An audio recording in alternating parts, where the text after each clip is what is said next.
J'ai constitué une équipe pour étudier les usages affectifs du numérique par la génération dite Y.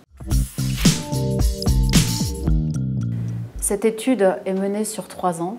L'originalité de l'étude est d'avoir construit avec les étudiants la méthodologie d'enquête. Notre objectif était d'éviter de calquer nos représentations sur les pratiques des étudiants. Nous avons donc organisé des workshops afin de les faire parler et de comprendre avec eux leurs pratiques. Suite à notre étude terrain, nous avons interrogé 30 étudiants du campus et nous avons obtenu les résultats suivants. Tout d'abord, les étudiants construisent un discours très critique vis-à-vis des marques.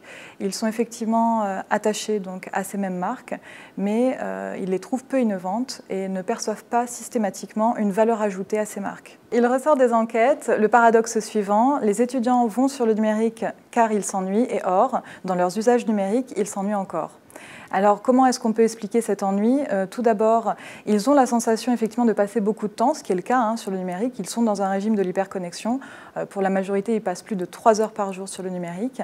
Et ce régime de l'hyperconnexion leur fait perdre du temps. De fait, ils ne sont plus assez rentables et ils n'arrivent pas à optimiser les temps qu'ils passent sur le numérique. Enfin, il ressort de l'enquête que pour 70% des étudiants, ils recherchent davantage d'émotions dans leurs usages numériques.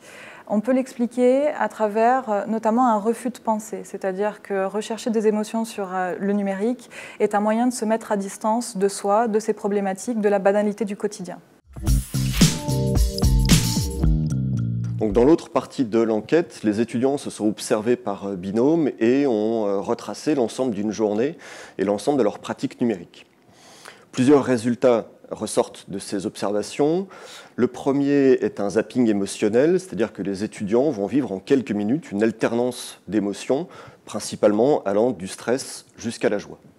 Le deuxième résultat qu'on observe est la mise en place de rituels et de routines, c'est-à-dire que dès le démarrage de la journée, les étudiants vont aménager leur téléphone mobile et leurs ordinateurs et vont faire systématiquement la même chose tout au long de la journée.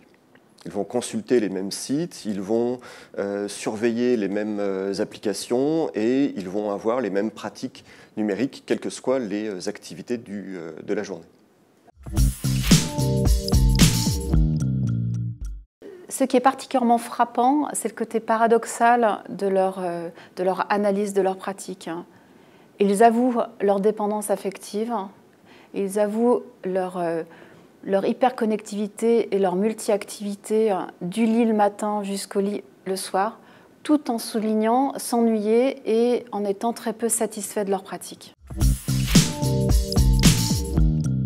Dans cette dernière année d'études, nous comptons travailler avec eux sur comment optimiser cette hyperconnectivité et cette pratique intensive du numérique, l'optimisation à la fois affective et également en termes de productivité. Ceux qui se déclarent le plus satisfaits dans leur pratique du numérique sont ceux qui ont l'impression de contrôler leurs activités numériques, ceux qui ne se perdent pas dans du zapping inutile. Nous allons, dans la dernière année de cette étude, nous appuyer sur ces étudiants afin de construire collectivement des outils qui leur permettent d'optimiser le temps passé sur le numérique pour augmenter le sentiment de satisfaction.